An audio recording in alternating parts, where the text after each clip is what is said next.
Stress అనేది ఉంటుంది, అంటే ఒత్తిడి ఉంటుంది, మానసిక ఒత్తిడి. దీని నుంచి బయటపడాలంటే చాలా కష్టం. అందుకని నేను దొంగతనం చేసిన జర్నలిస్టులు ఉండాలి, చెప్తా దానికి కూడా. అలాగే మహిళ మెడలో చైన్ తీసుకొని పారిపోయిన జర్నలిస్టులు కూడా ఉన్నారు. ఎందుకు అలా జరిగింది అని ఆ కుటుంబాల ఇంటికి వెళ్ళి పరిశీలిస్తే వాళ్ళ దారుణమైనటువంటి ఆ స్థితి చూడలేక, అరే బాబు నీ ఈ జర్నలిజం మానేరా, అసలు నువ్వు ఎందుకు వచ్చావు ఇక్కడికి, ఇదిగో నీ ఈ పని చేసుకొని బతకపో అని చెప్పి పోలీసులు కేసు పెట్టకుండా అతను అరెస్ట్ కాకుండా ఇంటికి పంపించిన రోజులు కూడా ఉన్నాయి నా లైఫ్లో. అందువల్ల నేను ఏం చెప్తున్నానంటే మీకందరికి కూడా ఈ వృత్తిలోకి రావటం అనేది పెద్ద తప్పు. మళ్ళీ చెప్తున్నా, పెద్ద తప్పు. వచ్చిన తర్వాత పద్మవ్యూహంలోకి అభిమన్యుడు పోయినట్టే. అభిమన్యుడు బయటకు వచ్చాడా? చెప్పండి, బయటకు వచ్చాడా? అయిపోయింది. అంటే ఈ ప్రొఫెషన్లోకి నువ్వు అడుగు పెడితే ఇంకా నువ్వు అభిమన్యుడిలాగా నువ్వు బయటికి వెళ్ళలేవు. అది ఒక పిచ్చి లాంటిది వృత్తి. అలాంటి పరిస్థితుల్లో మనము నడుచుకుంటూ ముందుకెళ్తున్నప్పుడు అనేక సమస్యలు వస్తాయి. పులివెందుల్లో తెలుగుదేశం నాయకులు తులసిరెడ్డి ప్రచారానికి వస్తూ ఉంటే రాజశేఖర రెడ్డి గారు ఇంట్లో నుంచి బాంబుల బకెట్ తీసుకొచ్చి నేను అక్కడ నిలబడుకున్నా, నా దగ్గర పెట్టాడు. నేను తెలియదు వానికి కూడా. బకెట్ తీసుకొని అక్కడ పెట్టాడు. బకెట్లో పొట్టు వేసి బకెట్లో బాంబులు ఉంటాయి, ఇంత చిన్న బకెట్. చూస్తే ఇంకా రాలే, వస్తున్నారనమాట. తెలుగుదేశం ర్యాలీ వస్తుంది. తీయించి దాన్ని మళ్ళీ రాజశేఖర మనుషులు పిలిపించి తీయించి దాన్ని లోపల పెట్టించాం మళ్ళీ వాళ్ళ ఇంట్లో.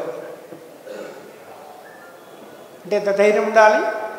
అడిషనల్ ఎస్పీ ఆ విషయం అక్కడి దూరం నుంచి చూసి, నేను లోపలికి పంపించేది కూడా చూసి నన్ను వచ్చి కౌగిలించుకున్నాడు.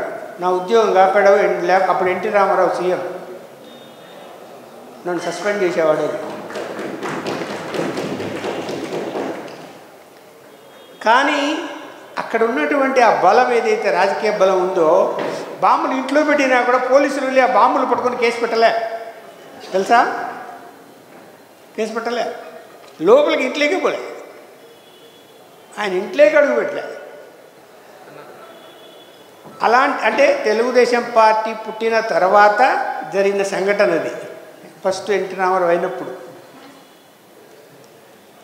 కాబట్టి ఈ వృత్తిలో మనం ఎన్ని ఎదుర్కోవాలనో, ఎంత ధైర్యంగా ఉండాలనో చెప్పలేము. ఒక్కోసారి మనం అక్కడికి వెళ్ళిన తర్వాత అక్కడ ఏదో సంఘటన జరుగుతుంది. ఆ సంఘటనలో మనం చాలామంది చూసాం కదా, చనిపోయినటువంటి సందర్భాలు కూడా ఉన్నాయి.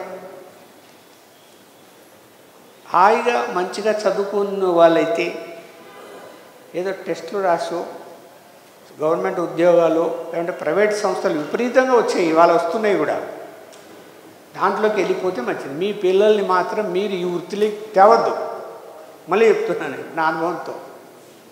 నేను జర్నలిస్ట్ అయినా నా కొడుకు కూడా కానీలే, నువ్వు ఉంటావు కొంతకాలం, పోతావు. మళ్ళీ ఆయన పరిస్థితి ఏంది? ఆయన ఎలా జీవిస్తాడు తర్వాత? నా క్లాస్మేట్ ఇద్దరు చదువుకున్నాం, నేను జర్నలిజంలోకి వెళ్తున్నా, వద్దు నేను గ్రూప్ 1 పరీక్ష రాస్తున్నా, నువ్వు కూడా రాయి అన్నాడు. నేను రాయలే. వాడు రాశాడు, గవర్నమెంట్ ఉద్యోగం వచ్చింది, మంచి పొజిషన్లో రిటైర్డ్ అయ్యాడు. నేను నా పరిస్థితి ఇలాగే ఉంటాం అంతే. కాకపోతే ఏంటంటే మంచితనంతో నిజాయితీతో పని చేసుకుంటూ ముందుకు రావటం వల్ల నాకు పేరైతే ఉంది. నాకు పేరైతే తెచ్చుకున్నా, మంచి పేరైతే తెచ్చుకోగలిగాను. వెరైటీసుడు బకాసురుడు వైఎస్ హెడ్డింగ్ ఈనాడులో తట్టుకుంటాడా రాజశేఖర రెడ్డి? లబోదిమో ఉన్నాడు. మీరు బకాసులు చేశారు నన్నని. అందువల్ల అలాంటి పరిస్థితుల్లో ఇప్పుడు కూడా అలాంటివి లేవా అని మీరు అనుకోవద్దు. తాడిపత్రి చూస్తున్నారు కదా, రోజు నేను ఊర్లోనే అడుగు పెట్టినంటున్నాడు ఆయన. ఏంటి ఆ పరిస్థితి? ప్రజాస్వామ్య వ్యవస్థలో ఎవరింటికి వాళ్ళు పోలేని పరిస్థితి వస్తుంది. రావచ్చా? తీసుకురావచ్చా? దాన్ని మనం గట్టిగా మనం వాయిస్ ఇవ్వగలుగుతాం, అంటే ప్రజెంట్ చేయగలుగుతున్నామా? జర్నలిస్టులము చేయలేకపోతున్నాం మనం కూడా. అంటే ఆనాటి పరిస్థితులు వేరు, ఈనాటి పరిస్థితులు వేరు. ఇవన్నీ దృష్టిలో పెట్టుకొని కుటుంబం అనేది చాలా ఇంపార్టెంట్, హెల్త్ అనేది చాలా ఇంపార్టెంట్. మీరు తప్పు ఎక్కడ చేస్తున్నారంటే, ఇప్పుడు చూడండి, రవితేజ్ అడిగాడు ఎంతమంది హెల్త్ కార్డు ఉన్నాయని. ఏంటి 1250 రూపాయలు కట్టలేని పరిస్థితి ఉందా? ఇక్కడ ఎవరైనా తాగే వాళ్ళు ఉంటే ఒక రాత్రి తాగితే అయిపోతుంది ఆ డబ్బు.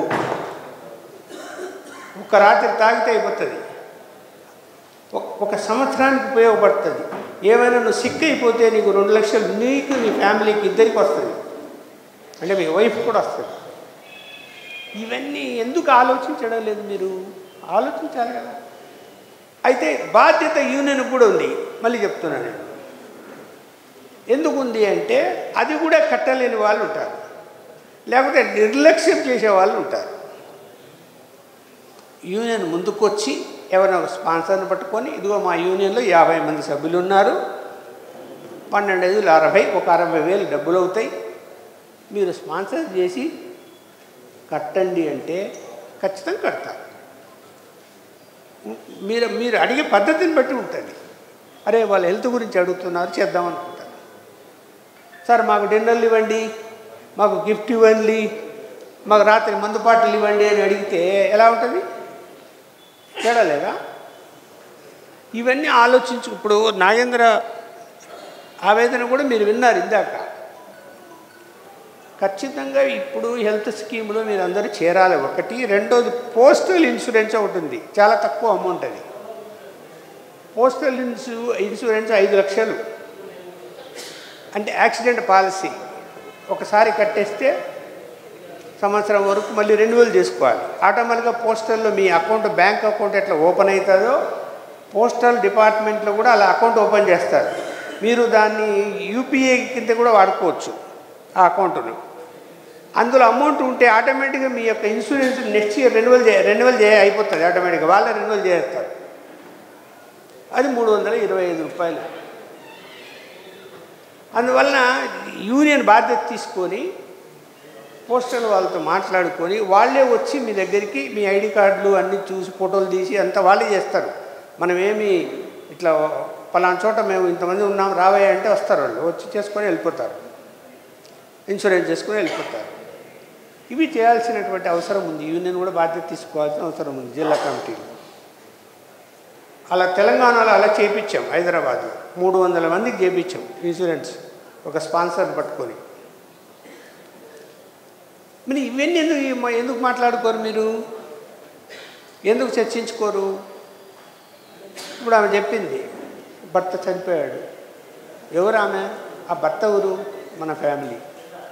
ఆ పిల్లల పరిస్థితి ఏంది, ఆ ఫ్యామిలీ ఎలా ఉంది, ఏదైనా పోదామా, సాయం చేద్దామా అనేది అందరికీ ఉండాలి.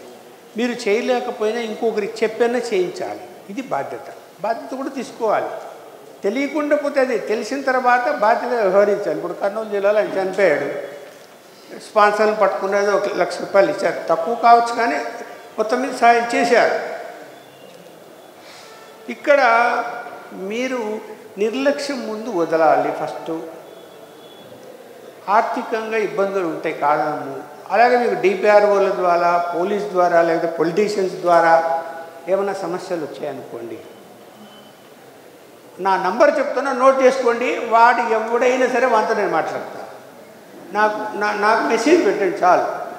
పలానోడు నన్ను ఇట్లా వేధిస్తున్నాడు, ఎస్ఐ, పలానోడు లేదంటే ఎస్పీ, లేకపోతే సిఐ, లేకపోతే రాజకీయ నాయకుడు, ఎవడైనా సరే, ఏ రాజకీయ నాయకుడైనా సరే, ఏమి ఆందోళన పడాల్సినటువంటి అవసరం లేదు. సమాజంలో మనము అసలు ఈ సేవ అన్నది చాలా గొప్పది అందరికంటే. అది మర్చిపోయి మన వల్లే బెదిరిస్తారా, మన వల్లే తిడతారా? మనల్ని కొట్టడానికి ప్రయత్నం చేస్తారా? ఎందుకు ఒప్పుకుంటావు?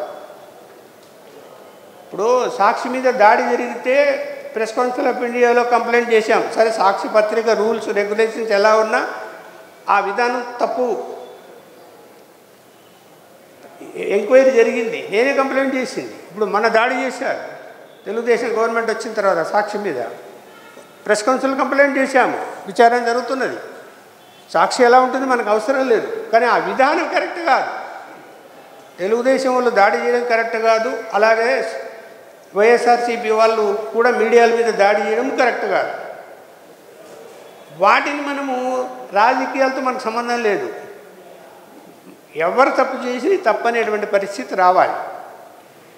నోట్ చేసుకోండి నా నంబరు 9391049959 9391049959.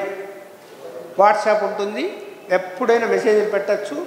అర్జెంట్ ఉంటే కాల్ కూడా చేయొచ్చు. ఒకసారి నేను టీవీ ఛానల్స్లో డిబేట్స్లో ఉంటాను, అప్పుడు మీకు ఫోన్ ఎత్తకపోవచ్చు. కానీ నాకు కాల్ వస్తే కనుక వాట్సాప్లో మెసేజ్ పెడితే నేనైతే రిప్లై ఇస్తాను.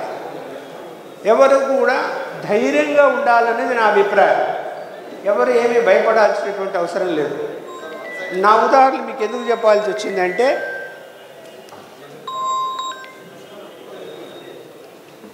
మీరు ధైర్యంగా ఉండడానికి చెప్పాను.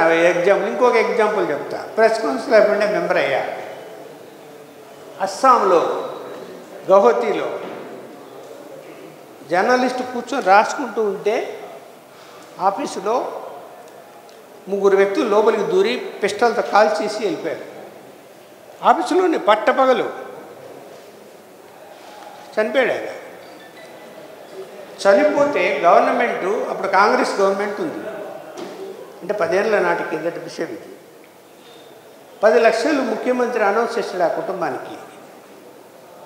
కానీ చంపింది ఎవరో తెలియదు.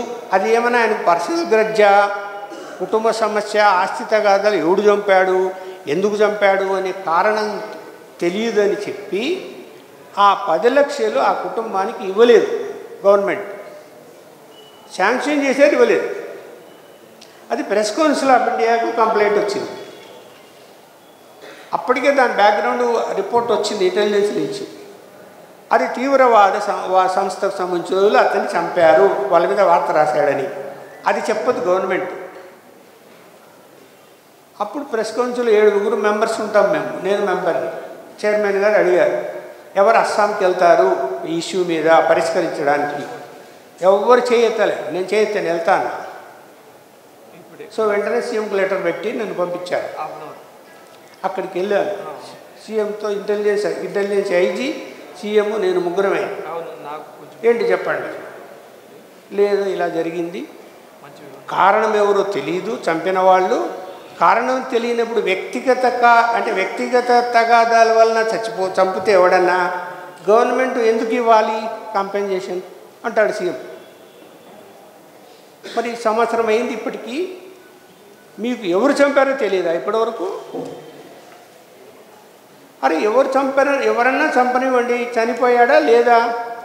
మీరు పోలీస్ డిపార్ట్మెంట్ దానికి కారణాలు తేల్చకపోతే మీరు డబ్బులు ఎట్లా ఆపేస్తారు? ఆ కుటుంబానికి అన్యాయం ఎలా చేస్తారు? నేను ఆ కుటుంబాన్ని చూడాలా? రేపు వెళ్ళి ఆ ఇంటికి వెళ్ళి పరామర్శించి వాళ్ళ పరిస్థితి చూసుకొని మళ్ళీ మీ దగ్గర వచ్చి మాట్లాడతాను. వెంటనే ఇంటెలిజెన్స్ అవుతుంది, లేదు అక్కడ వెళ్ళడానికి వీల్లేదండి, మీకు తెలియదు, ఇదంతా చాలా డేంజరస్ ప్లేసు. ఆ ప్లేస్లోకి వెళ్తే అంటే చిన్న చిన్న గలీలు ఉంటాయి, అక్కడంతా కొంతమంది తీవ్రవాదులు ఉంటారు, అన్ఐడెంటిఫైడ్ తీవ్రవాదులు ఉంటారు, పోవడానికి లేదంటాడు. నేను పోయి తీరాల్సిందే, క్వశ్చనే లేదు, లేకపోతే అగెనిస్ట్గా నేను రిపోర్ట్ ఇచ్చేస్తాను అంటే ముఖ్యమంత్రి గారు లేదండి తీసుకెళ్ళండి ఏదో విధంగా అని చెప్పాడు. మరుసటి రోజు పెద్ద పోలీసులు, నాకు గన్మెన్లు, నాకు కూడా నా జీవితంలో ఫస్ట్ టైం గన్మెన్లు నాకు రావడం ఆ రోజు. గన్మెన్లు అందరూ పోయి వెహికల్స్ నిలబెట్టాము. నిజంగా చిన్న చిన్న గల్లీలు. నా ముందర పోలీసులు గన్నులు పట్టుకొని, నా వెనకాల పోలీసులు. వాళ్ళ ఇంటికి తీసుకెళ్తే అసలు కళ్ళకు నీళ్ళు వచ్చాయి ఆ కుటుంబాన్ని చూస్తే. ఆమె ఇరుగు పొరుగు ఇళ్ళల్లో కూలి పని చేస్తూ ముగ్గురు పిల్లల్ని సాకుతుంది. చిన్న గుడిసె లాంటిది, షెడ్డు. ఆ కుటుంబానికి సహాయం అందకుండా సంవత్సరం రోజులు ఉందంటే పోలీసులు నోరెత్తలే.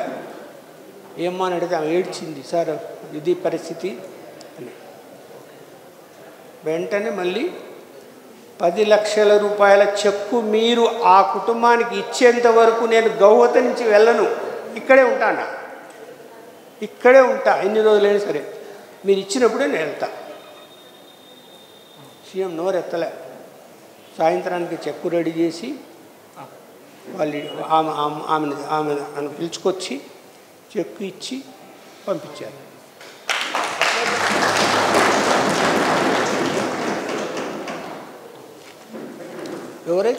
ఎవరో చెప్పా అంటే చంపింది ఎవరో తెలియదట, దానివల్ల ఆర్థిక సాయం ఇవ్వరట. మరి ఏం చెప్పాలి చెప్పండి. ఇప్పుడు మనకు సమాజంలో మనకు కూడా ఇలాంటివి ఎన్నో తెలుస్తాయి. మన జర్నలిస్టులు, నేను వేరే సమాజంలో అందరికీ సహాయం చేయమని చెప్పడాల్లో లేదు, మన జర్నలిస్టులు అది యూనియన్తో సంబంధం లేదు. మళ్ళీ చెప్తున్నా, ఏ యూనియన్లోనే ఉండనివ్వండి, సంబంధం లేదు. ఆ సహాయం చేయాల్సిందే. మనకు తెలిస్తే మన ఇన్ఫ్లుయెన్స్ దానికి ఉపయోగించాల్సిందే. అసలు క్వశ్చనే లేదు, అసలు మనం రాజీనే పడకూడదు ఆ విషయంలో. అట్లాంటి వాటి సందర్భంలో ఇబ్బందులు వచ్చినప్పుడు మీ మాట మీ పలుకోటి పని చేయకపోతే మాకు చెప్పండి అంటున్నాం. మేము ఉండేది ఎందుకు? మేము యూనియన్ నడుపుతున్నది దేనికి? మేము పైన కూర్చునేది దేనికి? ఇన్ఫ్లుయెన్స్ చేయడానికే కదా, మీకు సహాయం చేయడానికే కదా. కాబట్టి ఇక్కడ అయితే యూనియన్లో కూడా ఉండాలి. అందరూ ఒక మాట మీద వెళ్ళి, ఇప్పుడు మీరు ఇంతమంది వచ్చి మేము ఇక్కడ చూసాము, మినిస్టర్ బాగా రెస్పాండ్ అయ్యాడు, మీరు ఒక 20 మంది కలిసి ఇంకో ఎమ్మెల్యేలను వాళ్ళ దగ్గరికి వెళ్ళారనుకోండి, మాకు ఈ సహాయం కావాలని చేయరా? చేస్తారు. ఒకరిద్దరు పోయి నాకు 10 రూపాయలు ఇస్తే చాలే అని చెప్పి సర్దుకుంటే మిగతా వాళ్ళ పరిస్థితి ఏంది? అందరి గురించి ఆలోచించాలి కదా. సమస్య వచ్చినప్పుడు పరిష్కరించే విధానంలోకి మనం వెళ్ళాలి, లేకపోతే కనుక యూనియన్లో ఉండి ప్రయోజనం ఉండదు. రెండోది, ఇప్పుడు నీ మంచితనం నీకు ఎప్పుడు పనిచేస్తుంది, కానీ పలానా వస్తున్నాడు అంటే వాడు బ్లాక్మెయిలర్, వాడు బెదిరిస్తాడు అని చెప్పి అంటే ఎందుకు ఒప్పుకుంటారు? ఎందుకు మనకు బయట మనకు విలువ ఎందుకు ఉంటుంది? ఉండనే ఉండదు. ఉంటాయి, ఒక్కోసారి పొరపాటు కూడా జరుగుతాయి, తప్పు చేయకపోయినా కూడా మీద పడతాయి. దాన్ని దిద్దుకోవాలి, దిద్దుకుంటే మంచిది, దిద్దుకోని ముందుకు వెళ్ళిపోవాలి. మరి మీరు ఇక్కడ అక్రిడేషన్స్ మీ అందరికీ ఎంతమందికి ఉన్నాయి? చేతులు ఎత్తండి. ఇవి ఎవరు ఎత్తడం లేదే? లేవా? అక్రిడేషన్ ఉన్నవాళ్ళు ప్రస్తుతం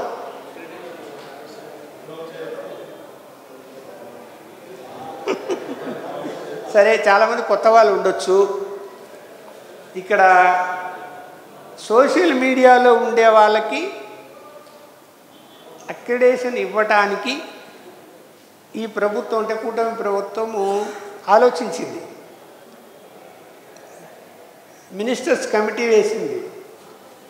జర్నలిస్టుల యూనియన్ల నుంచి అభిప్రాయాలు అడిగారు, అన్ని యూనియన్లు అడిగారు, మనం కూడా ఇచ్చాం.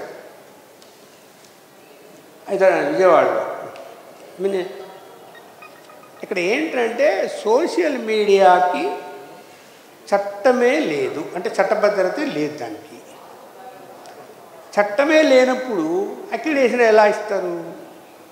ఇది వర్కింగ్ జర్నలిస్ట్ యాక్ట్ కింద వస్తాం మనం మామూలుగా. దాని కింద ఎలక్ట్రానిక్ మీడియా యాక్ట్ అయ్యింది. సోషల్ మీడియా ఎక్కడ లేదు, చట్టంలో ఎక్కడ లేదు సోషల్ మీడియా. అది చేయాల్సింది కేంద్ర ప్రభుత్వం. వాళ్ళు కూడా ఈ సోషల్ మీడియాని మనం చట్టబద్ధత చేస్తే నిబంధనలు కూడా పెట్టాలి. మరి అక్కడ ఏదైనా సమస్య వస్తుందేమో అని వాళ్ళు కూడా పెండింగ్లు పెట్టి ఉన్నారు, చట్టం చేయలేలే. నీకు చట్టం చేయనప్పుడు నువ్వు యూట్యూబ్లో ఛానల్ వదిలేసుకొని ఏదో ఒక పేరు మీద నాకు అక్రిడేషన్ ఇవ్వండి అంటే చట్టమే లేనప్పుడు ఎలా ఇవ్వాలి? భారతదేశంలోని అన్ని రాష్ట్రాల్లో ఏ రాష్ట్రంలో కూడా అక్రిడేషన్ ఇవ్వడం లేదు సోషల్ మీడియాకి. సోషల్ మీడియాలో ఉంటూ నువ్వేదన్నా చిన్న పత్రికల్లో కూడా పనిచేస్తున్నట్టు పెట్టుకుంటే నీకు వస్తుంది. టెక్నిక్ అదే. నేను నడుపుకుంటూ ఛానల్ ఏదైనా చిన్న పత్రిక వాడిని పట్టుకో, అయ్యా ఆ పత్రిక నుంచి నాకు ఒకటి ఇప్పివయ్యా అంటే ఇస్తాడు, వాడు పంపిస్తాడు పేరు. కమిటీ కూడా చాలా రాష్ట్రాల నుంచి ఇన్ఫర్మేషన్ తెప్పించుకుంది. అన్ని రాష్ట్రాలు వ్యతిరేకిస్తున్నాయి దాన్ని, సోషల్ మీడియాకు అక్రిడిటేషన్లు ఇవ్వకూడదని. సో ఫైనల్గా తర్జన పడటం వల్లనే మనకి ఇక్కడ ఈ జీవో రావడానికి 6 నెలలు టైం పట్టింది. దాని గురించి పర్టికులర్గా నారా లోకేష్ సోషల్ మీడియాకి ఇచ్చి తీరాలని మీకు అది తెలిసినో లేదో, కానీ వీళ్ళు కాలేదు, జీవో ఇచ్చేశాడు. అందువల్ల మీరు అందుకని ఎవరు చేతులు ఎత్తలేదంటే నాకు అప్పుడే డౌట్ వచ్చింది, చాలామంది సోషల్ మీడియా వాళ్ళు ఉన్నారని. అలాగే కొత్త వాళ్ళు ఉంటారు. కొత్త వాళ్ళు ఉన్నప్పుడు డిగ్రీ ప్రధానంగా క్వాలిఫికేషన్ పెట్టారు ఇప్పుడు కొత్త వాళ్ళకి. సో మరి డిగ్రీ లేని వాళ్ళకి వచ్చే అవకాశాలు ఉండవు. అయితే ఏది ఏమైనా ఏంటంటే కమిటీలు వస్తాయి ఇప్పుడు, అంటే అక్రిడిటేషన్ కమిటీలు, జిల్లా కమిటీలు, స్టేట్ కమిటీ. కమిటీలో మనం మెంబర్ రావడానికి గతంలో మనం ఉన్నాం కాబట్టి మళ్ళీ కూడా మన యూనియన్ ఆటోమేటిక్గా రాబోతున్నది. వచ్చిన తర్వాత కమిటీ మెంబర్లు అలాగే డిపిఆర్ఓలు ఒక మాట మీద ఉంటే, నేను చెప్పాను కదా ఇందాక, వేరే పత్రికలో పనిచేస్తున్నట్టుగా లెటర్లు తెచ్చుకోగలిగితే ఇచ్చే అవకాశాలు ఎక్కువ ఉంటాయి. సోషల్ మీడియా పేరు మీద నీకు అప్లికేషన్ పెట్టడానికి అవకాశం లేదు. అందువల్ల మీరు ఆశ వదులుకోవాల్సిందే ఆ విషయంలో. అయితే కేబుల్ ఛానల్స్కి ఉన్నాయి, కేబుల్ యాక్ట్ ఉంది, అది చట్టంలో ఉంది కాబట్టి ఖచ్చితంగా అక్రిడిటేషన్లు వస్తాయి. కేబుల్ ఛానల్ నడిపేవాళ్ళు ఆప్టిక్ ఫైబర్ ఏదైతే గవర్నమెంట్ అది నడుస్తుందో ఫైబర్ నెట్ కనెక్షన్ తీసుకున్నారంటే అది గవర్నమెంట్ ఇది కాబట్టి నీకు ఖచ్చితంగా అక్రిడిటేషన్ వస్తుంది. అందులో రూల్స్లో ఉంది, ఫైబర్ నెట్లో గిన కేబుల్ ఛానల్ ఉంటే అక్రిడిటేషన్ ఇవ్వాలా అని. అందువల్ల ఏంటంటే లోకల్గా మీరు ఒక ఆపరేటర్లు పట్టుకొని కేబుల్ ఛానల్లో ఇంక్లూడ్ చేసుకున్నారనుకోండి, ఖచ్చితంగా అవకాశం ఉంటుంది. సో హెల్త్ స్కీమ్ కానీ, అలాగే జర్నలిస్ట్ వెల్ఫేర్ ఫండ్ ఉంది స్టేట్లో, దాంట్లో కూడా యూనియన్లో రిప్రజెంటేటివ్ కమిటీ మెంబర్లు అవుతారు. ఇప్పుడు మనకి ఏదైనా హెల్త్ స్కీమ్ కింద వర్తించండి, జబ్బు వచ్చి హాస్పిటల్లో బిల్లులు వస్తే కనుక వెల్ఫేర్ ఫండ్కు మీరు అప్లై చేసుకోవాలి. ఆ ఒరిజినల్ బిల్లులను పెట్టి అప్లై చేయాలి. అప్లై చేస్తే మీకు శాంక్షన్ చేస్తారు. సపోజ్ ఒక 40,000 ఖర్చు అయింది అనుకోండి, కమిటీ కూర్చున్న తర్వాత ఒక 20,000 సివియారిటీని బట్టి 20,000 15,000 శాంక్షన్ చేస్తారు. అది కూడా ఉంది, అది కూడా అవకాశం ఉపయోగించుకోవాలి. మీకు కన్ఫ్యూజనో లేకపోతే అర్థం కాకపోతేనో లేకపోతే ఏదైనా దారి తెలియకపోతే మమ్మల్ని సంప్రదించాలి, వెంటనే ఒక మెసేజ్ పెట్టాలి, దాని వెంటనే మీకు ఆన్సర్ వస్తుంది. ఏం చేయాలి, ఎట్లా చేయాలి, ఒకవేళ డిపిఆర్తో మాట్లాడాలి, మేము మాట్లాడతాము. వాడు మీకు దొరకపోవచ్చు, మాకు నిమిషంలో దొరుకుతాడు, గుర్తుపెట్టుకోండి. ఒక నిమిషంలో మెసేజ్ పెట్టి చాలు, లైన్లోకి వస్తారు వాళ్ళే. సార్ మీటింగ్లో ఉన్నా, ఇప్పుడు మాట్లాడుతున్నా సార్ అని మాట్లాడతారు. అందువలన ఏమి అసలు ప్రయోజనాలు ఉన్నాయి, ఎలా నెరవేర్చుకోవాలి, మనం ఎలా ముందుకు వెళ్ళాలి అనేది ఆలోచించుకోండి. యూనిటీగా ఉండండి, అందరితో మంచిగా ఉండండి. అందరూ అప్పుడప్పుడు కూర్చొని మాట్లాడుకొని సమస్యలు చెప్తూ ఉండండి. ఇప్పుడు కొంతమంది క్యాన్సరు ఇట్లాంటి పెద్ద పెద్ద జబ్బులు వస్తాయి. ఖచ్చితంగా గవర్నమెంట్ నుంచి సెంట్రల్గా మనకి ఆల్రెడీ సీఎం రిలీఫ్ ఫండ్ ఉంది, అందులోంచి కూడా వస్తుంది. లక్షలు వస్తాయి, అందులోంచి 10 లక్షల వరకు వస్తుంది సీఎం రిలీఫ్ ఫండ్. ఏం ఆందోళన చెందాల్సినటువంటి అవసరం లేదు. కాకపోతే మీరు నిర్లక్ష్యం ఎక్కువ ఉంటుంది. ఎవరికి చెప్పాలా, ఎవరిని అడగాలా, రాజకీయ నాయకులు చుట్టుపోయి జరుగుతారు. వాడు అసలు మిమ్మల్ని పట్టించుకునే పరిస్థితులు ఉన్నారా? ఇవాళ లెక్క పెట్టడం లేదు కదా, ఉన్నారా, కూర్చొని నేను మనం ఆడదాం అంటారు. మా కాలం అప్పుడు అలా జరిగేది కాదు. వచ్చారు అంటే వెంటనే లోపలికి రమ్మనడం, కూర్చోబెట్టడం, మాట్లాడడము, తర్వాత వాళ్ళు వేరే పనులు చూసుకునేవాళ్ళు. ఇప్పుడు ఆ పరిస్థితి లేదు. రాజకీయ నాయకులు మనల్ని వెంటనే పిలిచి మాట్లాడే పరిస్థితి లేదు. ఎందుకు? అసలు వాడు 9 తగ్గితే పోయి కెమెరాలు పెడుతుంటే పరిగెత్తిపోయి ఏం చెప్పాలా? ఏమైనా అవసరమా? ఆ గౌరవం అనేది నిలుపుకోవాలి కదా. ముందు మనము నిలుపుకోవడం లేదు, నిలుపుకోవాలి. గౌరవం కూడా నిలుపుకోవాలి. ఎప్పుడైతే సాధ్యమవుతుంది అంటే అందరూ ఒకటిగా ఉంటే. ఇప్పుడు నువ్వేమో ఒక రకంగా ఉన్నావు అనుకో, అవతల ఏం చేస్తాడు? ముందు వెళ్ళిపోతాడు. సార్ నాకు చెప్పండి. అది కాదని చూస్తున్నా టీవీ ఛానల్లో. టీవీ నేనుతో ప్రత్యేక ఇంటర్వ్యూ, ఆ పక్కనే వాళ్ళు నిలబడుకుంటారు, అవి పట్టుకొని కెమెరాలు, వేరే ఛానల్ వాళ్ళు కనపడతా అంటారు. మళ్ళీ వాడు కూడా ఏబీ అనుకు ప్రత్యేక ఇంటర్వ్యూ ప్రత్యేకంగా చెప్పిండు అంటాడు. ఆన్నే వాళ్ళు ఒక్కొక్కరు విడివిడిగా తీసుకొని ప్రత్యేక ఇంటర్వ్యూ, అదే పెద్ద ఎక్స్క్లూజివ్ ఐటమ్ వచ్చినట్టు వాళ్ళు అది అందరికీ అదే చెప్తారు. ఎక్స్క్లూజివ్ ఏముంది దాంట్లో? నువ్వు తీసుకొచ్చేది ఏముంది ఎక్స్క్లూజివ్గా? ఇక్కడ మీరు ముందు ఒకరికొకరు అప్రోచ్ కావటం, పెద్ద ఇష్యూలు అయితే మా దృష్టికి తేవటం, అలాగే మీ వెల్ఫేర్ విషయంలో ఆలోచించి అప్పుడప్పుడు కూర్చొని మాట్లాడుకొని ఎవరికైనా స్పాన్సర్లు ఇప్పుడు మేము మాలాంటి వాళ్ళు సార్ పలానా వాళ్ళు మాకు ఈ స్కీమ్ కింద మేము రేపొద్దున మీరు చెప్పాను కదా పోస్టల్ స్కీము దాని కింద ఇన్సూరెన్స్ చెప్పేయాలి అనుకున్నాను అనుకోండి, వాళ్ళకి చెప్పండి సార్ రాజకీయ నాయకులు అంటే చెప్తాము. మీరు వెళ్తే కూడా మేము చెప్పకపోయినా మీరు వెళ్ళినా కూడా ఒప్పుకుంటారు వాళ్ళు, ఏమి ఇబ్బంది ఏముండదు. అలా అందరూ యూనిటీగా ఉన్నప్పుడే అది సాధ్యమవుతుంది. ఇది గుర్తుపెట్టుకోండి. మీరు ఇంకా ఏమైనా సమస్యలు ఉంటే ఇప్పుడైనా మళ్ళీ మైక్ ఇస్తాం, చెప్పచ్చు. వ్యక్తిగతం ఉన్నా లేదంటే ఇంకా ఎందుకు సార్ అలా కాదు ఇలా చేస్తే బాగుంటుంది, ఈ స్కీమ్ ఇలా పెట్టుకుంటే బాగుంటుంది అనేది మీరు ఆలోచించి చెప్పగలిగితే, ఇప్పుడు చెప్పకపోయినా మెసేజ్లో తెలియజేసినా కూడా చేయగలుగుతాం. సన్నిధిలో మరి ఎల్కే అద్వానీ గారు ఇచ్చినటువంటి సహాయ సహకారాలు ఈరోజు కూడా మర్చిపోలేనివి. నాటి నుంచి నేటి వరకు కూడా అంటే మరి ఈరోజు అనంతపురం జిల్లాలో కూడా ఒక పెద్ద జిల్లాలంటే అనంతపురం, సత్యసాయి 2 జిల్లాలు కనిపించి ఈరోజు పిలిచిన వెంటనే మనం ముందుకు వచ్చినటువంటి నిజంగా సత్యకుమార్ గారు ఎన్నో పనులున్నా కానీ రాగలిగినందుకు కూడా నిజంగా సార్ థ్యాంక్ యూ సార్. మరి మా జర్నలిస్టులు అందరూ మీకు రుణపడి ఉంటాం. కూటమి ప్రభుత్వం వచ్చిన తర్వాత ఇప్పుడు ఎప్పటికప్పుడు మన యొక్క జాబ్ని అన్ని విధాలు కూడా ముందుకు పోయేదానికి సహకరిస్తున్నారు.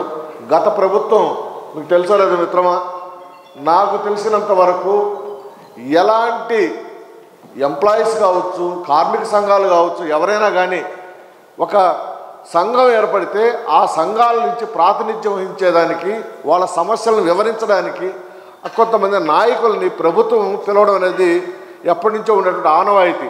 మరి అలాంటి ఆనవాయితీని గత ప్రభుత్వం అయినటువంటి జగన్మోహన్ రెడ్డి గారు ఎలా దాన్ని నశింపజేశారు, ఎంత అడగదొక్కారనేది మీ అందరికీ తెలుసు. దానికి తార్కాణము గతంలో జరిగినట్టు మన అక్రిడేషన్ కమిటీలు కావచ్చు, యూనియన్లకు జరిగినటువంటి అన్యాయాలు కూడా మీ అందరికీ తెలుసు. ఎందుకంటే అంతకుముందు చంద్రబాబు నాయుడు గారు, రాజశేఖర రెడ్డి గారు ముఖ్యమంత్రులుగా ఉన్నప్పుడు వారు ఏ యూనియన్లు కూడా ఇబ్బంది పెట్టింది లేదు. యూనియన్లు పిలిపించి యూనియన్ని ఆ కమిటీలో పెట్టి ఆ కమిటీల యొక్క సలహాల మేరకు కూడా జర్నలిస్టులకు అక్రిడేషన్లు ఇవ్వచ్చు, బస్ పాసులు కావచ్చు, రాయితీలు ఏవైతే ఉన్నాయో ఆ రాయితీలన్నీ కూడా ఇచ్చేవాళ్ళు. మరి అలాంటి ఆనవాయితీని ఈయన రావడమే ఆలస్యం. ముందు మరి అందరికీ అన్ని పథకాలు వర్తింపజేస్తున్న అల్ప సంతోషులైనటువంటి మన జర్నలిస్టుల మీద ఎందుకు ఆయన కన్నెర చేసేవాళ్ళో తెలియదు. కానీ మనకు రావాల్సింది గతం నుంచి ఇప్పటి వరకు కూడా మనం కోరుకునేటువంటి చిన్న కోరిక ఒక అక్రిడేషన్, ఒక హెల్త్ ఇన్సూరెన్స్, అలాంటి రెండింటిని కూడా మనకి రాకుండా అణగదొక్కేసినటువంటి పరిస్థితి గత ప్రభుత్వంలో ఏర్పడింది. మరి ఆ గత ప్రభుత్వంలో ఏర్పడిన దాన్ని ఎంతో బాధలు పడినా కానీ ఇప్పటి వరకు కూడా మన జర్నలిస్టులు నోరెత్తకుండా కష్టపడి పనిచేస్తూనే ముందుకు వచ్చారు. మరి ఈరోజు మన అదృష్టం గత ప్రభుత్వంలో ఉన్నటువంటి చంద్రబాబు నాయుడు గారు ఈరోజు మళ్ళీ ఆయనతో పాటు కూటమి ప్రభుత్వం, మరి కూటమి ప్రభుత్వంలో మన ప్రభుత్వం కూడా ఉంది. ఎవరు మన ప్రభుత్వం? మన సత్యకుమార్ సార్ ఇంకెవరో కాదు. మరి మన ప్రభుత్వం చెప్పుకునేదాన్ని బాగుంది. అంటే ఆ కుటుంబ ప్రభుత్వం అటు జనసేన కావచ్చు, బీజేపీ కావచ్చు, తెలుగుదేశం కావచ్చు. మిత్రమా, మరి వీరు వచ్చారు కాబట్టి నాకు తెలిసినంత వరకు మన జాపనే కాకుండా జర్నలిస్టు సంఘాలందరికీ కూడా మంచి రోజులు వచ్చాయనే దానికి ఇదొక్కటే తార్కాణము. మిత్రమా, తప్పనిసరిగా చెప్తున్నాను, మనం అందరం కూడా ముందుకు పోయేదానికి ఎలాంటి ఇబ్బందులు లేకుండా ఆల్రెడీ మీకు తెలిసే ఉంటుంది. ఎప్పుడైతే కూటమి ప్రభుత్వం వచ్చిందో వచ్చిన వెంటనే అప్పుడే యూనియన్లు కాల్ఫర్ చేస్తున్నారు, జీవోలు ఇష్యూ చేస్తున్నారు. మరి కొద్ది రోజులు మనకు అక్రిడేషన్లు కూడా రాబోయేటువంటి సందర్భం వస్తుంది. మరి ఇలాంటి సందర్భాల్లో మరి మీ అందరి తరఫున నేను మంత్రి గారికి ఒక చిన్న విజ్ఞప్తి. సార్, ఇప్పటి వరకు ఎక్కడా కూడా వెనక చూడకుండా ఒక క్రమశిక్షణలో లక్ష్మణ్ సార్ గారి సారథ్యంలో యూనియన్లో ఎలాంటి విభేదాలు లేకుండా ముందుకు నడుస్తున్నట్టు మా యూనియన్ని అణగదొక్కాలనే ఉద్దేశంతో కొంతమంది కూడా ముందుకు నడుస్తున్నారు. సార్, దయచేసి మా విన్నపం, ఈసారి వచ్చే కమిటీల్లో మా యొక్క చట్టానికి ఏవైతే రూల్స్ దాన్ని అతిక్రమించకుండా ఎప్పటికప్పుడు సకాలంలో ఏవైతే మేము సబ్మిట్ చేయాలో వీటిని కూడా సబ్మిట్ చేస్తూనే ఉన్నాం. సార్, ఆ సబ్మిషన్లన్నీ కూడా గవర్నమెంట్కి అందజేసాము, ప్రభుత్వ అధికారులను కూడా కలిసాము. తమరి ద్వారా మళ్ళీ ఒకసారి మేము విన్నపం సార్, రాబోయేటువంటి రోజుల్లో కూడా ఇటువంటి పరిస్థితుల్లో మరి కొంతమంది మాకు సంఘ విద్రోహ శక్తులు మాకు కూడా కొంతమంది ఉన్నారు సార్, మరి పేర్లు చెప్పదలుచుకోలేదు. మరి అటువంటి వాళ్ళు బారి నుంచి మమ్మల్ని కొంచెం ముందుకు నెట్టాలంటే మేమైతే ఇప్పటి వరకు కూడా ఎలాంటి తప్పు చేయకుండా ముందుకు నడుస్తున్నాం. సార్, దయచేసి మీ అందరి తరఫున నేను మరొకసారి కోరుకుంటున్నాను. సార్, యూనియన్ని మాకు సపోర్ట్ చేసి ఏదైతే క్రమబద్ధకల్లో పోతుందో దాన్ని మీరు సపోర్ట్ చేసి మళ్ళీ రాబోయేటువంటి కమిటీల్లో కానీ అన్నింటిలో కానీ మాకు సహాయం చేయాలని చెప్పి మళ్ళీ కోరుకుంటూ ఉన్నాను. సార్, మరి మీ అందరు చప్పట్లు ఒకసారి తెలియజేద్దాం సార్ కూడా. కాబట్టి మిత్రమా, మరొకసారి మీ అందరికి మిత్రమా తెలియజేస్తున్నాను. అతిథిగా వచ్చినటువంటి ఉప్ప లక్ష్మణ్ సార్ ఈ జాబ్ ఉనికిలో ఉంటూ ప్రతి జర్నలిస్టుకు ఈరోజు ఆదర్శంగా, ప్రతి జర్నలిస్టుకి ఈరోజు ఒక దిక్సూచిగా, ప్రతి జర్నలిస్టుకు ఈరోజు ఒక సూటిగా ముక్సూటిగా మాట్లాడుతూ ప్రశ్నించే తత్వాన్ని నేర్పించేదే ఎవరంటే ఉప్పల్ లక్ష్మణ్ సార్. ఉప్పల్ లక్ష్మణ్ సారు ఈరోజు జిల్లాలో కాదు, రాష్ట్రంలో కాదు, జాతీయ స్థాయిలో ఎన్నో అవార్డులు తీసుకుంటూ ఎంతోమంది సీఎంలకు ఆయన రచనల ద్వారా చురుకులు పెడుతూ మేల్కొల్పి వాళ్ళ తప్పుల్ని తప్పు అని తెలియజేసిన వ్యక్తి ఉప్ప లక్ష్మణ్ సారు. ఈరోజు ఆయన ఆర్గనైజేషన్లో మన ముందు ఉన్నామంటే మన యొక్క గర్వకారణం అందరికీ తెలియజేస్తున్నాను. సార్, మన కోసం వచ్చినందుకు ధన్యవాదాలు చెప్తూ, మరియు రాష్ట్ర అధ్యక్షులు, రాష్ట్ర ప్రధాన కార్యదర్శి సూర్యనారాయణ అన్న, ఉపాధ్యక్షులు లక్ష్మీపతి అన్న, ఉపాధ్యక్షులు సత్యనారాయణ, ప్రధాన కార్యదర్శి లక్ష్మీపతి అన్న, మరియు ఈ రాష్ట్ర ఉపాధ్యక్షులు రామచంద్ర అన్న, నేను ఈ స్థాయికి రావడానికి, నేను ఈ స్థాయిలో నిలవడానికి రామచంద్ర అన్న ప్రోత్సాహం ఎంతనే ఉంది.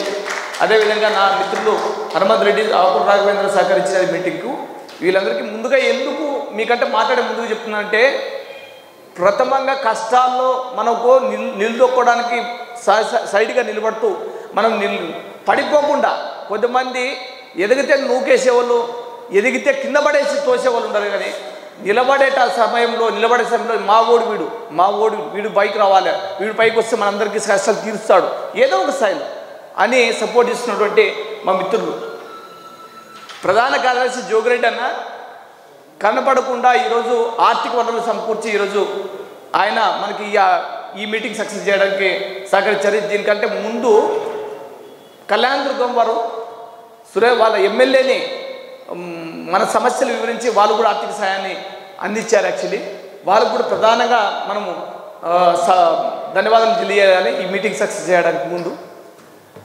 ఫ్రెండ్స్, ముఖ్యంగా మన సమావేశం యొక్క ఉద్దేశము మహాసభలు. ఎందుకంటే ఈ 3 సంవత్సరాల కాలంలో మనము ఇప్పటివరకు ఏం ఒడిదుడుకులు ఎదుర్కొన్నామనే విషయం, భవిష్యత్తులో ఏం చేయాలని దీన్ని నేర్చుకోవడానికి ఈ మహాసభలు కండక్ట్ చేస్తాం. ఈ మహాసభలో నాకు మారుమూల మండలానికి వెళ్ళినా నియోజకవర్గానికి వెళ్ళినా అనంతపురం జిల్లాకైనా ఒకటే ప్రశ్న, అన్న మనం జర్నలిస్టులుగా ఉన్నాం కదా, ఈరోజు మనకి ఎక్కడంటే శాలరీలు ఏమి లేవు, ఆదాయాలు లేవు, ఊరికే ప్రెస్ మీట్లు కాబట్టి వాళ్ళు ఇచ్చే డబ్బులు తీసుకోవాలి, లేదా అడ్వర్టైజ్మెంట్ వేసుకొని బతుకోవాలి కదా. మరి వైట్ కార్డు ఉండే రేషన్ కార్డు ఉండే వ్యక్తికి ఈరోజు 60 ఏళ్ళు నిండితేనే 60,000 రూపాయలు 6,000 రూపాయలు 4,000 రూపాయలు పెన్షన్ వస్తుంది కదా. వెటర్నరీ జర్నలిస్టుకు ఎందుకు పెన్షన్ ఇవ్వట్లేదు అంటే వాళ్ళకంటే మనం ఏమో ఉన్నతంగా బతుకుతున్నామన్న పరిస్థితి ఇందులో అని చెప్పేసి చాలా ప్రశ్నించారు. నేను నాకు అవకాశం ఇచ్చింది సత్యాన్ని అర్థం అనుకున్నా. వైట్ రేషన్ కార్డు ఉన్న వ్యక్తికి 60 ఏళ్ళు పడితే 4,000 రూపాయలు పెన్షన్ తీసుకుంటారు, వెటర్నరీ జర్నలిస్టుకు ఎందుకు మీరు పెన్షన్ ఇవ్వలేకపోతున్నారు 10,000 రూపాయలు 8,000 రూపాయలు అని. ఇది నాకు మీరందరూ వేసిన ప్రశ్నలు ఇవి, నేను కలిసినప్పుడు మీరు వేసిన ప్రశ్నలు ఇవన్నీ నా గుండెల్లో ఉన్నాయి ఈరోజు. అదేవిధంగా షోపిటప్గా క్రిమిలేయర్గా ఇప్పటికే తయారైనటువంటి నాయకులు ఎవరైతే ఉన్నారో యూనియన్ పేర్లు చెప్పుకుంటూ పబ్బం కొడుకుంటూ మనలాంటి జర్నలిస్టుని అడుగుదొక్కుతూ కోట్ల రూపాయలు కూడుకు పెట్టినటువంటి వాళ్ళ గురించి మాట్లాడుతున్నారు ఈరోజు. మనకు వాళ్ళకి ఇట్లా మీటింగే సక్సెస్ చేయడం కావాలి, తర్వాత మీ మహాసభల వరకు మిమ్మల్ని ముక్కు మూసుర్రు, మిమ్మల్ని చూర్రు పలకరించి కూడా వారు చాలా సంఘాలు పుట్టుకొడుకులో వెలువచ్చినాయి ఈరోజు. ఫ్రెండ్స్ మనం ఒకటే పెంచుకోవాలి ఈరోజు. అందుకే ఈరోజు పెన్షన్ రావాలన్నా పక్క రాష్ట్రాల్లో గౌరవ వేతనం ఏది ఉందో మన రాష్ట్రంలో గౌరవ వేతనం రావాలన్నా ఈరోజు ఫేక్ జర్నలిజంని అరికడుతూ మనం నిలదొక్కోవాలన్నా ఒక నిజమైన న్యాయమైన నిబద్ధత కలిగినటువంటి నాయకత్వంలో ఉన్నటువంటి జర్నలిజం సంఘం అవసరం ఈరోజు, యూనియన్ అవసరం ఈరోజు. నేను ముక్కుసుడికి చెప్తా, ఎన్నో మార్లు నేను తప్పు చేస్తే దండిచ్చి ఫోన్లోనే నేను మాట్లాడద్దు, నేను మాట్లాడే వరకు మాట్లాడదు, క్రమశిక్షణ నేర్పించిందని సార్ నాకు ఉప్పల్ సార్. ఎందుకు ఇప్పుడు ప్రస్తావన తీసుకొస్తున్నా అంటే ఇప్పటి వరకు సారు ఎక్కడా కూడా పర్మనెంట్ బిల్డింగ్ కట్టించుకోలేదు. ఈ 40 ఏళ్ళ జర్నలిజంలో ప్రెస్ కౌన్సిల్ ఆఫ్ ఇండియా మాజీ సభ్యులు అయినప్పటికీ సరే ఒక్క ఫోన్ కాల్ అని చేస్తే ఒక్క పైరవీ చేసిందంటే కోట్ల రూపాయలు వస్తాయి ఆయనకి. వాస్తవం చెప్పాలంటే సీఎం స్థాయిలో ఎక్కడా కూడా చేసుకోలేదు. నేను అబ్జర్వ్ చేసిన ఇప్పటికి కూడా తన కష్టాన్ని ఎంతన్నా ఉన్ని మనసులో పెట్టుకొని యూనియన్ బాగోగుల కోసం ఈరోజు పాట పడుతున్నారు.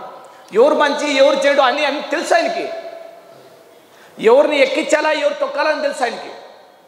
ఈ 40 ఏళ్ళ జర్నలిజంలో ప్రెస్ కౌన్సిల్ ఆఫ్ ఇండియాలో పెద్ద సీఎంలు ఉనికిచ్చిన వ్యక్తి ఈరోజు. కానీ మీ అందరికీ ఎందుకు ఆయన గురించి చెప్తున్నానంటే ఆయన రోల్ మోడల్. కొంతమంది చీటర్సు ఆయన కింద పనిచేసి ఆయన ఉన్నటువంటి జాబ్ మాది అని చెప్పుకుంటూ ఈరోజు పబ్బం పడుకుంటున్నారు కొంతమంది. మీ అందరికీ తెలుసు ఈరోజు ధర్మవరంలో అదే ప్రశ్న వచ్చింది, అనంతపురంలో అదే ప్రశ్న వస్తే వాళ్ళ ఆఫీస్కి వెళ్ళి చెప్పాను, జాబ్ అంటే ఫౌండర్ ప్రెసిడెంట్ ఉప్పల్ లక్ష్మణ్ గారు తర్వాతనే ఎవరన్నా కానీ వీరు జాబ్ పేరు కార్యక్రమాలు కానీ ఇంకోటి చేస్తే ఈడ్చితంట అని చెప్పాను. ఎందుకు? వాళ్ళు పబ్బం కట్టుకోవడానికే. ఇదే చెప్తున్నా, వాళ్ళు పబ్బం కట్టుకోవడానికి వాళ్ళు ఉనికి నిలిపించుకోవడానికి ఈరోజు షో వర్కులు చేస్తారు. మీరందరికీ చెప్తున్నా, మండలాల్లో నియోజకవర్గాల్లో ఇంకొక జాబ్ ఉంది అని పేరు చెప్తే వాళ్ళు మొహాన్ని కొట్టండి. ఈరోజు మన రాష్ట్ర ఫౌండర్ ప్రెసిడెంట్ గారి దగ్గర ఉండేటువంటి ఏవైతే కాగితాలు ఉన్నాయో రిజిస్ట్రేషన్ కాగితాలు వాళ్ళ దగ్గర ఏవి లేవు. ఫౌండర్గా సార్ పేరు ఉంటుంది. ఒకసారి రిజిస్ట్రేషన్ అయినటువంటి ఫౌండర్ రిజిస్ట్రేషన్ని మాదని చెప్పుకోవడానికి సిగ్గులేదు వాళ్ళకు. ప్రశ్నించండి. ధర్మవరం వాళ్ళు కానీ సత్సాయి మడకశిర వాళ్ళు కానీ ఎక్కడైనా కానీ జాబ్ అనేది ఇంకొకరు ఉన్నారంటే వాళ్ళకి ప్రశ్నించండి, నిలదీయండి. నేను అవసరమైతే నేను వస్తాను, ఇప్పటి వస్తాను. కొన్ని అనివార్య కారణం వల్ల ధర్మవరం నేను రాలేకపోయాను. ఇది ఎవరైతే ఏలు పెట్టారో అనిల్ రెడ్డి ఆఫీస్కి వెళ్ళి చెప్పాను నేను, ఈసారి నువ్వు కలుగు చేసుకుంటే ఈడ్చి తంటా అని చెప్పేసి. తప్పే అది. నువ్వు మంచి చెయ్యి, నీకోసం నిలబడతాం. ఇది అవసరం కూడా ఈరోజు. కాబట్టి జర్నలిస్టులు ఈ మహాసభలకు ఇచ్చేసిన ప్రతి జర్నలిస్ట్ నా కుటుంబ సభ్యులందరికీ కూడా ఒకటే చెప్తున్నా నేను, మిత్రులారా, మనం నిజంగా చెప్తున్నా, సునీల్ గారు ఒక కర్నూలు జిల్లా అధ్యక్షులుగా ఇప్పుడు ఎన్నికయ్యారు. ఆయన ప్లేస్లో ఒక ఆయన నరేష్ యాదవ్ అని పనిచేశారు. ఈరోజు నేను ఆయన గురించి ఎందుకు ప్రస్తావన తీసుకొస్తున్నా అంటే జర్నలిజంలో ఒక 30 ఏళ్ళు పనిచేశాడు. తనకుంటూ ఏం మిగిలించుకోలేదు. ఏదో ఆ ప్రెస్ మీట్కి వెళ్ళడం, వాళ్ళ వార్తలు రాయడం, వాళ్ళ పబ్లిసిటీ కోసం పనిచేయడము, కష్టపడుకుంటే ఎన్నిక రావడం. అట్లయితే అకస్మాత్తుగా మరణించాడు. వాళ్ళ కుటుంబ పిల్లలు చదువుకుంటున్నారు. వాళ్ళ బాగోగుల పరిస్థితి ఏం, చిన్న పిల్లలు. గవర్నమెంట్ ఇస్తుందా మనకేమన్నా? ఈరోజు వైట్ రేషన్ కార్డు చనిపోతే వ్యక్తికి మహిళా సంఘం ద్వారా 5 లక్షల రూపాయలు, రేషన్ కార్డు పిఎం కిసాన్ ద్వారా 2 లక్షల రూపాయలు, 7 లక్షల రూపాయలు వాళ్ళ అకౌంట్కి పోతుంది. జర్నలిస్ట్కి ఇస్తున్నారా ఈ ప్రభుత్వాలు? ఎందుకు ప్రశ్నించు? మనము ఎమ్మెల్యే దగ్గర పోయి మనం చప్పట్లు కొట్టడం కాదు, ఇవి మన హక్కుల గురించి మాట్లాడుకోవాలి, ప్రశ్నిద్దాం. ఏం రేషన్ కార్డు విలువ కూడా లేదా జర్నలిస్టులకు? మహిళలకు ఫ్రీ పాస్ ఇచ్చారు, రాష్ట్రం అంతా ఎక్కడ తిరగచ్చు. మనకు మాత్రం జర్నలిజంలో ఫోటో కవరేజ్కో వార్తా కవరేజ్కో వెళ్తే నిబంధనలు పెట్టి అకడేషన్ లేకుండా చేసి ఈరోజు రైల్వే పాసులు బస్ పాసులు లేకుండా అన్యక్రాంతి. మనకు తప్పేం లేదు, మనం జరగడానికి మనం భజన చేస్తున్నాం, తప్పేం లేదు. అది మానుకుందామంటే ఈరోజు పెన్షన్ కానీ గౌరవ వేతనం కానీ గవర్నమెంట్కి ఉండాలి, గవర్నమెంట్ ఇవ్వాలి జర్నలిస్ట్కి. ఇదే మెయిన్ డిమాండ్. అకడేషన్ వచ్చిన ప్రతి జర్నలిస్టుకు ఇల్లు పట్ట, పక్కా గృహాలు కేంద్ర గవర్నమెంట్ రాష్ట్ర ప్రభుత్వం ఇవ్వాలి. మనం బాగుంటే సమాజంలో తప్పు చేసేవన్నీ మొహం పగిలేలా రాసి మనం నిరూపిస్తాం.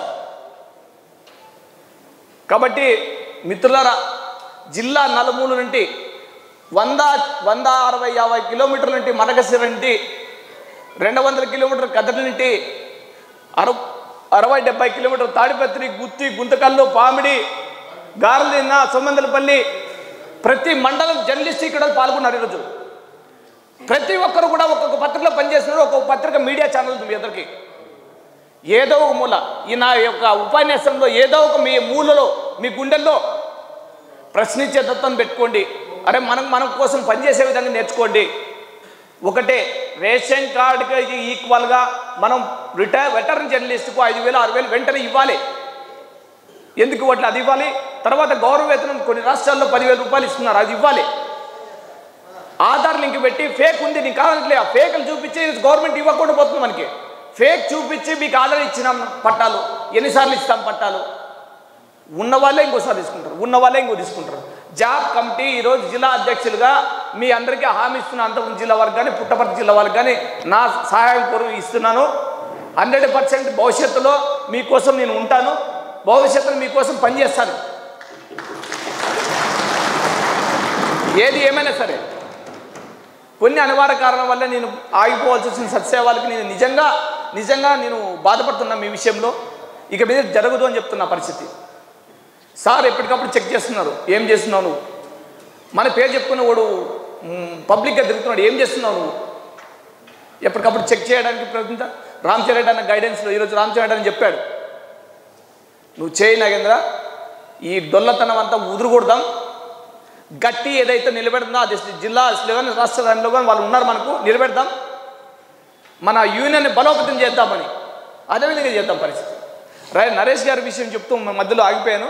నరేష్ గారు చనిపోతే ఈరోజు జిల్లా ప్రధాన కార్యదర్శి ఫండ్ సేకరించి మా అధ్యక్షులు చనిపోయారు, వాళ్ళ కుటుంబానికి పిల్లలకు ఈరోజు కొంచెం జీతభత్యం కావాలని చెప్పేసి ఈరోజు డబ్బులు సమకూర్చి ఇచ్చాడు. ఆయన బాధను ఆయన వేదను అక్కడున్న రాజ్యసభ సభ్యులు టీజీ వెంకటేశ్వర మనకు 50,000 రూపాయలకు స్పాన్సర్ చేశాడు. అంటే ఒక విలేకరు చచ్చిపోతే 1,00,000 రూపాయలు అంతేనా ఆయన ఒక నిజాయితీకి ఒక పద్ధనానికి అంతేనా విలువట్టడం మనం.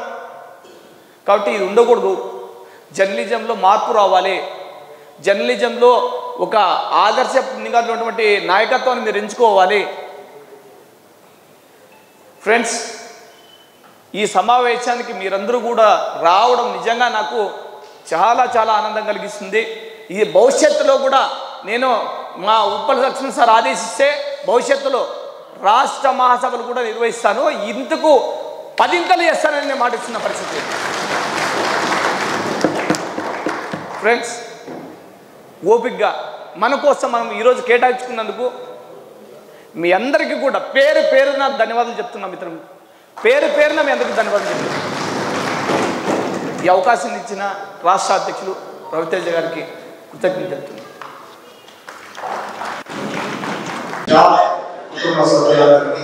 నమస్కారాలు. స్టేజ్ మీద ఉన్న పెద్దలకు, పౌరులకు స్టేట్ ప్రెసిడెంట్, జిల్లా ప్రెసిడెంట్, ఇక్కడ వచ్చిన ప్రతి ఒక్క జాబ్ కుటుంబ సభ్యులందరికీ ధన్యవాదాలు. నేను ఇంతవరకు చాలా మంది వేరే వేరే కమిటీలన్నీ చాలా జర్నలిస్ట్ కమిటీలు, కానీ నేను ఎప్పుడు చాలా పిలిచారు నేను ఇంతవరకు ఏ దాంట్లో లేదో నేను ఒక్కడే పోరాడాను. నా రిపోర్టర్లు కొంతమంది ఇక్కడ దాదాపు 15 మంది వచ్చారు.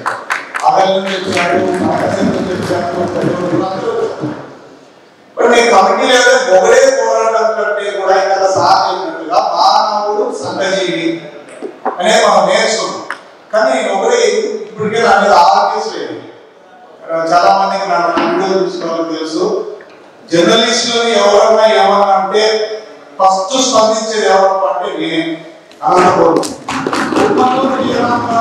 అనంతపురం వైఎస్ఆర్సీపీ పార్టీలో ఉన్నప్పుడు చాలా క్లోజ్, ఇప్పుడు కూడా మాట్లాడుతున్నాం. మన కార్యక్రమానికి వచ్చినప్పుడు ఏమైనా నాకంటే మీరు జర్నలిస్టులో రైలు పట్టాల మీద పెడతామన్నారు కదా సార్. అంటే నేను ఆ రోజు మినిస్టర్ మేమనుకుంటే నిన్ను ఎక్కడ కొండ పెడతామో తెలుసా అని ఒక వీడియో పెట్టారు. ఆయన ఫీల్ అయ్యి సభలో కూడా చెప్పాడు. నేనేమంటానంటే పోలీసు సంఘాలను రక్షించుకుంటారు, మిగతా ఆటలు ఎవరెవరో సంఘాలు ఉన్నాయి. బట్ మనది రాజకీయ సంఘాలు కాదు కదా. జర్నలిస్ట్ సంఘాల్లో కూడా ఏ సంఘమైనా కూడా జర్నలిస్ట్ సమస్య వచ్చినప్పుడు ఈ సంఘం మాది కాదులే, ఆ సంఘం కూడా వేరులే, ఏ సంఘం అయితే జర్నలిస్టే కదా అనేది నా క్వశ్చన్. అక్కడ ఏ సంఘం కూడా నాకు సంబంధం కాదు. జర్నలిస్ట్ కి కష్టం వచ్చినప్పుడు సపోర్ట్ గా ఉంటారు. కానీ దరిద్రం ఏంటంటే కొన్ని సంఘాలు మా సంఘంలో లేడు, ఆ సంఘంలో లేడు, ఈ సంఘంలోకి ఎందుకు పోతాం, ఇలాంటి కొంతమంది నెగిటివ్ పీపుల్ కూడా ఉన్నారు. ఇంకా కొన్ని పట్టాల కోసం పట్టాల కోసం అడుగుతున్నాయి. నేను ఇది చెప్తా, ఆ పట్టాల గురించి కూడా ఎట్లా వస్తాయి అనేది ఇప్పుడు మాట్లాడే సమయం సందర్భం కాదు. బట్ నేనైతే మండలాలకు 63 మండలాల్లో కూడా నేను ఎంపీ కంటిన్యూటీకి విస్తరించాలనుకుంటున్నా. ఇప్పటికే 23 మండలాల్లో రిపోర్టర్లు పెట్టగలిగాను. ఎందుకంటే మండలానికి తొందరగా మనం రీచ్ అవ్వగలుగుతాము. ఫస్ట్ నాకు యూట్యూబ్ ఛానల్ ఎవరైతే ఎగతాళి చేశారో దానికోసం నేను చాలా కష్టపడ్డాను. ఏపీ పైలో పెట్టాను, తర్వాత లోకల్ కేబుల్లో పెట్టాను, అప్గ్రేడేషన్ రాకుండా చేశారు. ఇక్కడ వచ్చిన డిఎం అండ్ హెచ్ఓ మీదనే నేను మన కంప్లైంట్ చేశాను. ఇదే కంటిన్యూటీ సింగిల్ గా పోరాటం చేసి అనంతపురంలో హాస్పిటల్లో ఎన్నో హాస్పిటల్స్ మీద వార్తలు రాశారు. డిఎం అండ్ హెచ్ఓ మీద లాస్ట్ వీక్ కంప్లైంట్ ఇచ్చారు. మిమ్మల్ని ఎందుకు కంప్లైంట్ చేయకూడదంటే కలెక్టర్ గారు పిలిచి డిఎం అండ్ హెచ్ఓ గారు మీ మీద కంప్లైంట్ చేశారు. మంత్రి ఏంటంటే ఏమంటే అవును మేడం మిమ్మల్ని సస్పెండ్ చేయమని కంప్లైంట్ ఇస్తున్నాను గ్రీవెన్స్ లో. అంటే ఎందుకు ఇస్తున్నాం అంటే ఒక అనంతపురంలో పర్మిషన్ లేకుండా ఒక హాస్పిటల్ నడుపుతుంటే మీరు ఏం చేస్తున్నారు అది అనంతపురం అడుగుతున్నారు. మిమ్మల్ని ఎందుకు సస్పెండ్ చేయకూడదంటే ప్రిన్సిపాల్ నేను చెప్పారా, ప్రిన్సిపాల్ కూడా చెప్తాము. ఈ విధంగా డిఎంఆర్ఎస్ శివనారాయణ శర్మ గారికి ఎంతో మంది ఇక్కడ ఇల్లీగల్ గా నడుపుతున్నా ఈ ఏదైతే కూడా ప్రాణాలు ఇస్తున్నారో భ్రూణ హత్యలు, శిశువుల్ని ఏమంటారు అమ్మాయిలు పుట్టున్నారని చెప్పేసి తింటారు, అది కూడా అరికట్టగలిగింది. అంటే ఇవన్నీ ఒకటే చేస్తారు. కానీ ఒక ఈజీగా అనేది ఉంటే నాకు ఇదంతా ఒక కుటుంబం ఉంటే ఇంకా ఎంత గట్టిగా పోరాటం చేయొచ్చు అన్న ఉద్దేశంతో గురించి కూడా విన్నాను. చాలా పట్టుత్వంతో గొప్పగా సాధన గురించి కూడా ఎంక్వైరీ చేసుకున్న తర్వాతనే నేను ఇక్కడికి వచ్చాను. నేను కూడా అల్లు పెరగని పోరాటం ఖచ్చితంగా చేస్తానని ఇప్పటికే చాలా మంది చేశారు. నా మీద ఎంఆర్ఓ గారు కూడా దాని ఎంఆర్ఓ మరి కోర్టు మీద కేసు పెట్టారు, తీశాను. దాన్ని కూడా ఫైట్ చేస్తున్నాం. తర్వాత ఎంతమంది హాస్పిటల్ తర్వాత ఎమ్మెల్యేలు కూడా ఈ మధ్య తెలుసు ఉరియాలంటే కూడా ఉరి ఎలా వేయాల్సారని కూడా మనం న్యూస్ పెట్టగలిగాం. ఈ విధంగా ఉరేసుకోవాలి అంటే ఎప్పుడు కూడా సార్ అలాంటి వాళ్ళ మీద పనిచేయడం నిజంగా నాకు గర్వకారణం. నేను కూడా ఇప్పుడు ఒకటి కాదు మీరందరూ ఈ కుటుంబ సభ్యులందరూ నాకు తోడుంటే ఖచ్చితంగా మీరు నాకు అండా నేను మీకు అండా డెఫినెట్ గా పోరాడడం. ఖచ్చితంగా మనం మన హక్కుల్ని ఇంకోటి ఏంటంటే మనం జర్నలిజంలో ఎవరికి జర్నలిస్ట్ ఉంటేనే అందరూ మనకి భయపడాలని మనమే ఇంకోటి భయపడి దాకా సార్ చెప్తారు ఎవరు ఉన్నా నాకు ఫోన్ చేయండి అని. ఇంతవరకు నేను సింగిల్, కానీ ఇప్పుడు సింగిల్ కాదు, ఒక జాబ్ నాకు అండగా ఉంది. ఇప్పుడు నుంచి మరింత పోరాటంగా జాబ్ ఖచ్చితంగా నిరూపిస్తాను. సమయం వల్ల ఎక్కువ మాట్లాడకూడదు. నెక్స్ట్ మీటింగ్ లో మరిన్ని మాట్లాడకూడదు. మన సమస్యలు చాలా మంది జర్నలిస్ట్ అన్నారు సార్ మీటింగ్ తర్వాత మాకు కూడా కొంచెం అవకాశం ఇస్తే మన సమస్యలు చెప్పుకుంటాము. ఎస్ అది కూడా అవకాశం ఉంటే పెద్దలు ఏమైనా అవకాశం ఇస్తే ఇలాంటి వాళ్ళు ఎవరైనా మాట్లాడగలిగితే మీకున్న సమస్యలు ఈ అక్రిడేషన్ చాలా మంది అక్రిడేషన్ అనేది లీగల్ గా పెద్ద దానివల్ల ఉపయోగం లేదు. నాకు అక్రిడేషన్ నేను కూడా ఏదో ఫ్రీలాన్స్ జర్నలిస్ట్ గా తెచ్చుకున్నాను, మా రిపోర్టర్లు ఎవరికి అక్రిడేషన్ లేదు. బట్ ఈ రోజు నేను గర్వంగా చెప్తున్నా 39 పోతే ఏ ఆఫీస్ సరే ఏ పోలీస్ స్టేషన్ అయినా సరే అక్రిడేషన్ అవసరమా? మనకు గుర్తింపు ఉండాలి, మనం చేసే పనే మనం శాసిస్తుంది, మనం నిలబెడతాం. అది ఉండాలి కానీ అక్రిడేషన్ లేదు భయభ్రాంతులకు గురి మీ పోరాటంలో విజయం ఉంటే ఎవరైనా ఖచ్చితంగా మీకు తల వంచాల్సిందే. ఒక నార్మల్ పీపుల్ ఇండియన్ సిటిజన్ గా మీరు పోరాటం చేయొచ్చు, దానికి జర్నలిస్ట్ డాక్టర్ లేదు. జర్నలిస్ట్ అయితే మన పెద్దలు, మనకు ఒక సంఘం, మనకి ఇలాంటి జాబ్ సమూహం ఉంది కాబట్టి మనం మరింతగా దూసుకుపోయే అవకాశం ఉంది. కాబట్టి మనం అందరం కలిసికట్టుగా ఎవరికి ఏ సమస్య వచ్చినా ఖచ్చితంగా పోరాటం చేద్దామని ఈ సందర్భంగా ఈ అవకాశం ఇచ్చిన పెద్దలకు జాబ్ కుటుంబ సభ్యులందరికీ మరొకసారి ధన్యవాదాలు.